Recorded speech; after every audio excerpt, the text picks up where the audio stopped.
Hello everyone, आप देख रहे हैं स्पेसिफिक इंग्लिश स्टडी चैनल। आज हम बात करने जा रहे हैं शुड बी के बारे में। पिछले वीडियो में हमने जाना कि शुड हैव के यूज हम कहाँ और कब करते हैं। आज के इस वीडियो में हम जानेंगे शुड बी का यूज कब और कहाँ किया जाता है। अगर हम शुड बी के मीनिंग की बात करें तो कोई काम होना चाहिए। जब हम किसी से एक्सपेक्टेशन रखते हैं तब हम शुड बी का यूज करते हैं। किसी को एडवाइस या सजेशन दे रहे होते हैं तब भी हम शुड बी का यूज करते हैं। डिजायर के लिए भी हम शुड बी का यूज करते हैं। अगर हम एक सेंटेंस देखें, अगर हम किसी से एक्सपेक्टेशन रख रहे हैं कि कमरा साफ होना चाहिए, the room should be clean. अगर कमरा गंदा नहीं होना चाहिए, the room should not be dirty, the room should not be dirty. तो इस तरह से हम सेंटेंस से किसी से एक्सपेक्टेशन रख रहे हो, किसी को एडवाइस या सजेशन दे रहे हो, तब भी हम किसका यूज करते हैं, शुड बी का यूज करते हैं। अगर हम एक एग्जांपल देखें कि उसे कार चलाते समय सावधानी या केयरफुल होना चाहिए, तो सबसे पहले अगर हम बात करें सेंटेंस की तो इसे किस तरह से बनाएंगे। He should be careful while driving, he should be careful while driving, उसे सावधान रहना चाहिए। फिर अगर बच्चों को पोलाइट होना चाहिए, विनम्र होना चाहिए, the children should be polite, the children should be polite. इस तरह से सेंटेंस को बनाएंगे। यहाँ पर अगर स्ट्रक्चर की बात करें तो स्ट्रक्चर में हम किस तरह से यूज करते हैं, द सब्जेक्ट पहले लगाते हैं, शुड बी आता है, and then noun and verb के साथ आईएनजी का भी यूज कर सकते हैं, इसमें कॉम्प्लीमेंट यूज होता है। नेक्स्ट अगर हम इसके सेंटेंस की बात करें तो यहाँ पर 3 या 4 सेंटेंस कुछ दिए हुए हैं जितनी यहाँ पर प्लेस है। आगे की सेंटेंस आप खुद अपने आसपास के जितने भी एरिया से हम जैसे कि हम आसपास की जो चीजें देखते हैं उससे सेंटेंस बनाते हैं तो उससे हम जल्दी सीखते हैं। तो इसलिए 50 या 100 सेंटेंस डेली बनाइएगा, जिससे आपको प्रैक्टिस होगी। जितनी प्रैक्टिस होगी उतना ही आप सीखेंगे। तो नेक्स्ट अगर हम बात करें सेंटेंस की तो यहाँ पर सेंटेंस है कि उसे घर पर होना चाहिए। जब हम किसी से एक्सपेक्टेशन रख रहे हैं तब हम उसके किसका यूज करेंगे, शुड बी का, कि उसे घर पर होना चाहिए। तो he should be at home, he should be at home आएगा। अगर हम उसके निगेटिव सेंटेंस बनाए तो किस तरह से बनाएंगे कि हमने पिछले वीडियो में भी कहा था कि एक ही प्रकार की सेंटेंस को हम 6 टाइप से बना सकते हैं, यानी 6 टाइप से हम उसे उसकी स्ट्रक्चर को यूज करके हम बना सकते हैं। तो नेक्स्ट अगर हम बात करें इसकी निगेटिव सेंटेंस की तो किस तरह से बनाएंगे, he shouldn't be at home, should he. अगर हम इंट्रोगेटिव बनाते हैं तो क्या करते हैं, शुड को पहले ले आएंगे, सब्जेक्ट को बाद में लाएंगे, तो क्या आएगा, should he be at home, shouldn't he be at home. और उसे घर पर क्यों होना चाहिए, तो इसका यूज करेंगे तो why should he be at home, why shouldn't he be at home. इस तरह से हम एक सेंटेंस से 6 टाइप से बना सकते हैं। नेक्स्ट अगर हम सेंटेंस देखें तो आपको ऑफिस में होना चाहिए, तुम्हें ऑफिस में होना चाहिए, तो क्या आएगा, you should be in the office, you should be in the office. अगर इसका नेगेटिव सेंटेंस बनाएंगे कि तुम्हें ऑफिस में नहीं होना चाहिए, you shouldn't be in the office.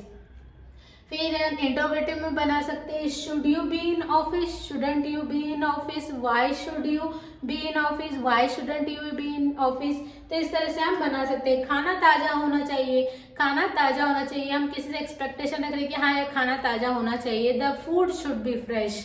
फिर अब समस्या अब ठीक हो जानी चाहिए, the problem should be fixed now, the problem should be fixed now. तो इस तरह से हम सेंटेंस बना सकते हैं। शुड बी का यूज हम किसी से एक्सपेक्टेशन रख रहे हैं, एडवाइस या सजेशन दे रहे हैं, या डिजायर हम रख रहे हैं किसी से, तब भी हम किसका यूज करते हैं, शुड बी का यूज करते हैं। आई होप आपको शुड बी के यूज से रिलेटेड जो भी प्रॉब्लम्स या समस्या आई होगी वो आपको क्लियर हो चुकी होगी।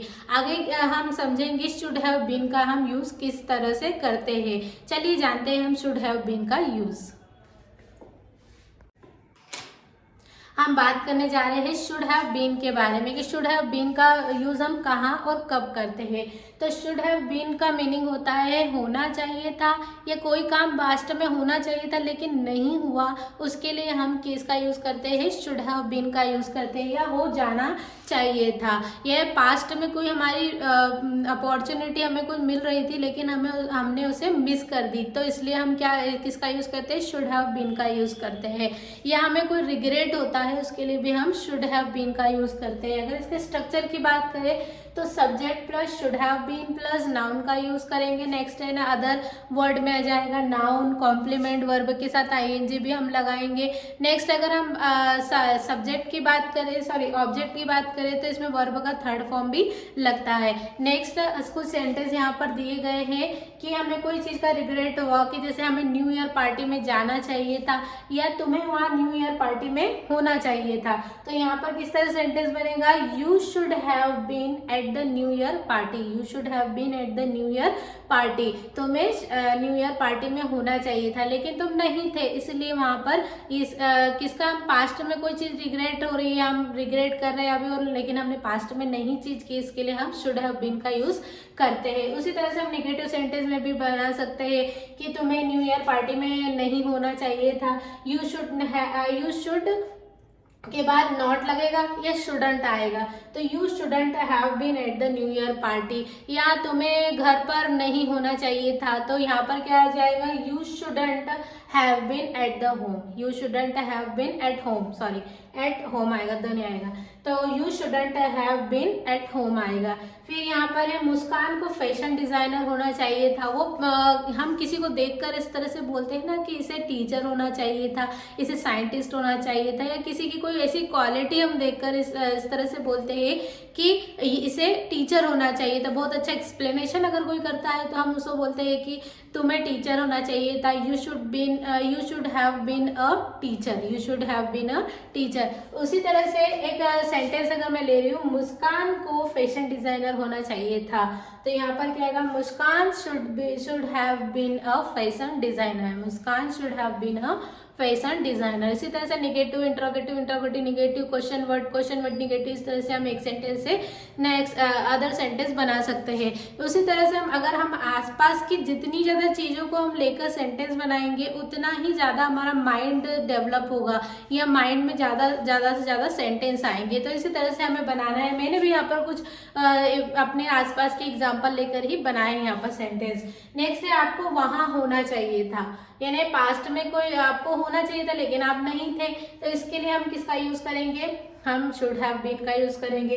तो आपको वहां होना चाहिए था, तो you should have been there, you should have been there, आपको वहां नहीं होना चाहिए, तो you shouldn't have been there, you shouldn't have been there. यानी शुड के बाद नोट लगा दो या उसका शॉर्ट फॉर्म लगाओ, शुडंट लगा दो। फिर क्या तुम्हें वहां होना चाहिए था, should you have been there, should you have been there. तुम्हें वहां क्यों होना चाहिए था, तुम्हें वहां क्यों होना चाहिए था, why should you have been there, why shouldn't you have been there. इस तरह से हम सेंटेंस बना सकते हैं। नेक्स्ट अगर हम सेंटेंस देखें, बारिश होनी चाहिए थी, बारिश होनी चाहिए थी। कभी कभी हमें ऐसा मौसम दिखता है कि जैसे बारिश नहीं हो रही है, तो हमें कभी हम इमेजिन करते हैं कि बारिश होनी चाहिए थी।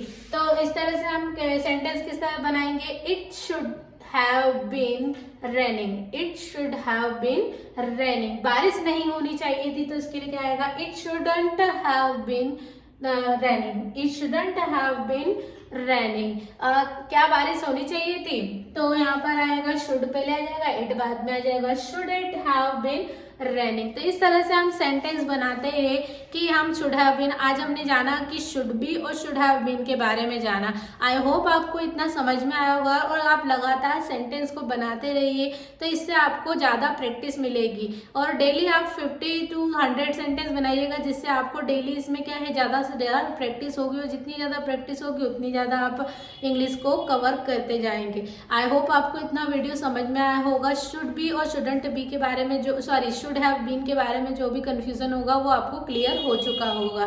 तो इस वीडियो को देखने के लिए और इस चैनल को प्लीज़ सब्सक्राइब करना ना भूलिएगा, और अगर आपको ये वीडियो अच्छा लगा तो इसे ज़्यादा से ज़्यादा शेयर करिएगा। I hope